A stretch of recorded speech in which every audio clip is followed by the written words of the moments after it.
Bonjour et bienvenue dans la signature énergétique de février 2025. Nous avons des thèmes individuels et collectifs.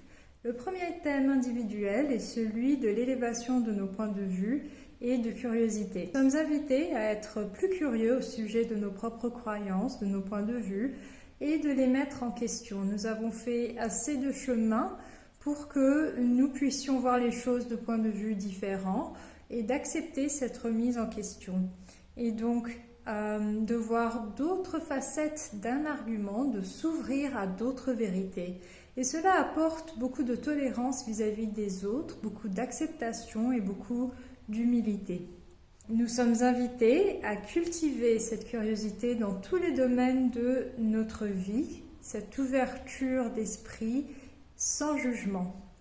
Je vais vous donner un exemple tout personnel, par exemple, avec ma mère qui me dit un jour, il y a une semaine, Musk a arrêté le USAID au Liban. Vivant au Liban, pour elle, c'est quelque chose de très important, et donc, pour elle s'était arrêtée là-dessus. Et puis quand j'ai lu un peu sur le sujet et vu qu'en fait, il avait arrêté le USAID partout, qu'il y avait énormément de corruption, non seulement dans les pays destinataires, mais aussi aux États-Unis, eh bien, ça change toute la donne. Et ça ne veut pas dire qu'ils n'allaient pas continuer, mais qu'ils allaient faire un nettoyage avant que ce ne soit remis sur une table sous d'autres façons. Donc voilà, une invitation à s'élever, à ne pas s'arrêter sur les croyances, sur l'information, sur ce qui nous vient comme ça, et à voir les choses avec plus de curiosité, à se remettre en question, à remettre en question les informations que nous recevons, même si nous croyons que c'est de sources sûres. Nous avons tant d'informations à portée de main que voilà, ça nous appartient, nous avons cette responsabilité de faire ça, de nous remettre en question, vraiment. Et ça invite beaucoup d'humilité aussi, d'arrêter ces jugements hâtifs, par exemple, envers nous-mêmes, envers nos proches, envers les politiciens, envers qui que ce soit. Juste de faire descendre un peu l'information avant de réagir, de la mettre avec curiosité dans une case avec un point d'interrogation et de voir ce qu'il en sort vraiment, de se poser des questions. Et bien si ça c'était en fait différent, si je me suis trompée là-dessus, etc. Et de se rappeler que les choses peuvent être différentes de différents points de vue, qu'il y a beaucoup de vérité et pas juste notre vérité. En fait, ce thème est très profond parce que si on se remet en question, et on s'élève à cette curiosité et à cette interrogation, ça peut nous emmener des sujets très philosophiques, très spirituels sur le commencement, sur la création, sur pourquoi ce rôle d'observateur en fait, pourquoi est-ce que le un s'est scindé en plusieurs, en deux, etc., pour pouvoir s'observer, pour pouvoir croître en fait, pour pouvoir se voir. En sciences quantiques, il y a eu l'expérimentation, ça s'appelle le Double Split Experiment en anglais, et c'est en fait, ce qu'ils ont fait, c'était envoyer des atomes sur une première couche, et celle-ci avait deux feintes, comme des feintes comme ça, et sur un mur ultérieur. Et donc les photons arrivaient, et dans le premier cas, il n'y avait pas de structure, c'était très aléatoire. Et ensuite, ils ont apporté une caméra qu'ils ont mise au début, donc avant les deux failles, avant les fentes, et ils ont vu que les atomes de l'autre côté, sur le mur, venaient sous une forme de vague, avaient une structure géométrique, avaient un ordre, avaient une cohérence. Donc là aussi, nous sommes invités à être notre propre observateur ou observatrice, à remettre en question, à observer certaines de nos croyances et à s'ouvrir à la possibilité du changement, à la possibilité, à la curiosité de ce que ça pourrait donner d'un point de vue différent. Il y a beaucoup de responsabilités qui viennent avec ça aussi. Et en même temps, c'est encourageant de voir ça à ce point de notre évolution. J'ai demandé pourquoi est-ce que ça, par exemple, c'est dans un thème individuel et non collectif. Eh bien, la réponse, c'est que nous avons besoin de faire ce chemin personnellement, individuellement, pour que ça puisse être extrapolé au niveau de la collectivité. Donc, c'est pas que ça va pas se faire au niveau de la collectivité et du collectif, mais c'est juste qu'il faut que nous commencions à nos échelles personnelles. Le deuxième thème individuel est celui du changement, qui découle du premier. Donc là aussi, nous sommes invités à changer nous-mêmes, nous sommes invités à voir que ce changement peut apporter autre chose que des choses négatives, que ce changement peut nous apporter chance, peut nous apporter expansion, enrichir notre vie de points de vue différents. Nous sommes invités à réfléchir sur le fait que la seule constance est le changement et à trouver notre stabilité intérieure dans ce changement extérieur.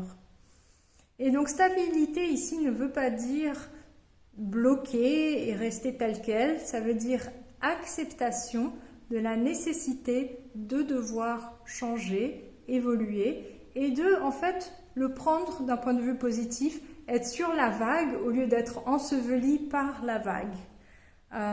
Et c'est vraiment une invitation à faire confiance au changement, qu'il nous soit bénéfique et nous invite à grandir et à nous élever en pleine conscience. Le troisième thème individuel est celui de la peur de ne pas y arriver. Nous sommes des êtres d'habitude.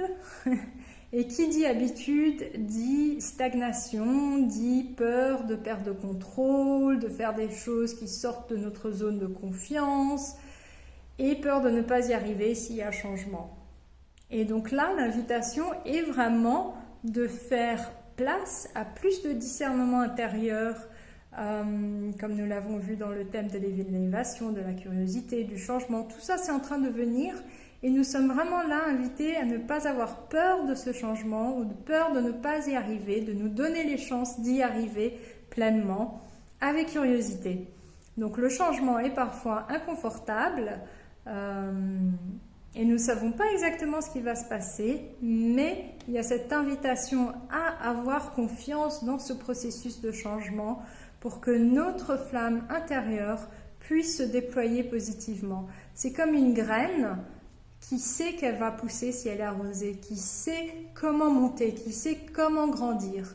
Nous avons cette sagesse intérieure à laquelle nous avons accès si nous y faisons place et si nous nous donnons la chance et l'opportunité d'écouter et de faire confiance en l'univers, en ce qu'on veut appeler la création, voilà, notre moi supérieur, moi spirituel, voilà, à cette force-là non visible.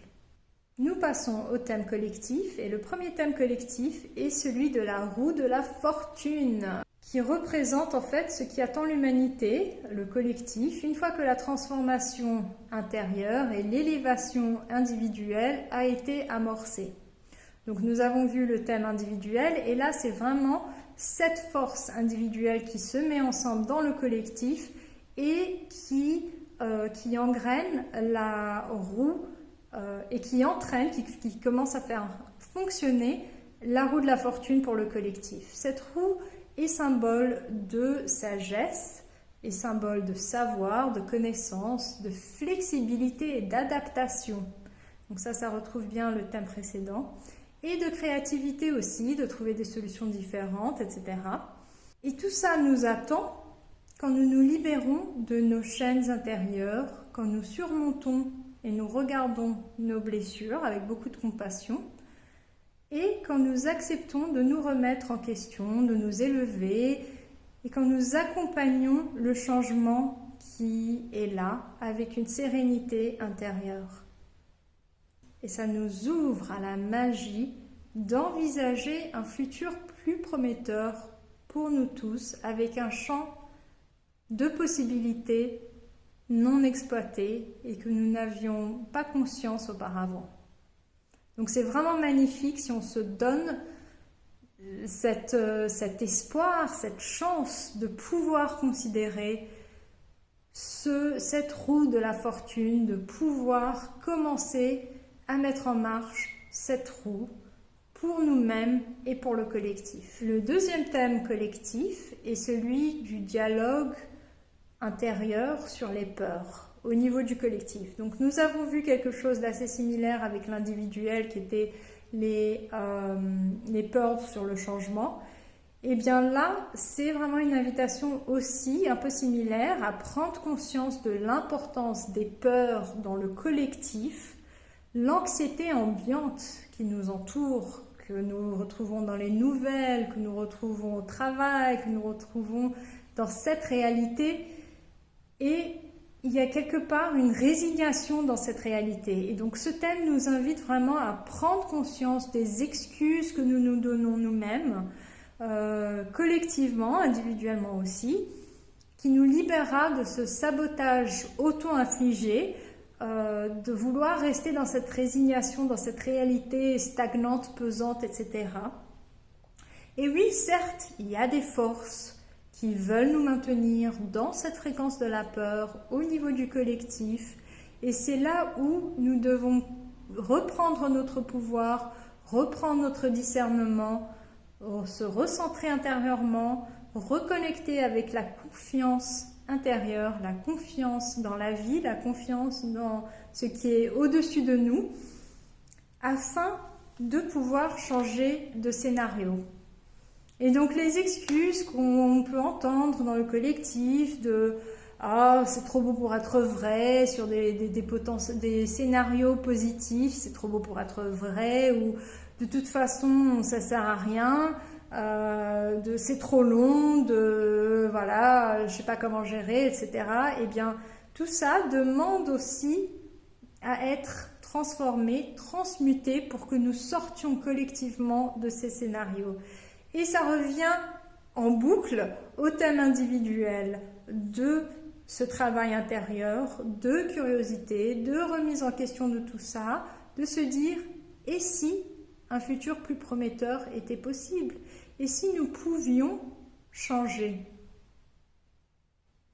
Et je vous laisse avec une affirmation positive à l'état individuel qui peut être extrapolée à la collectivité, au collectif.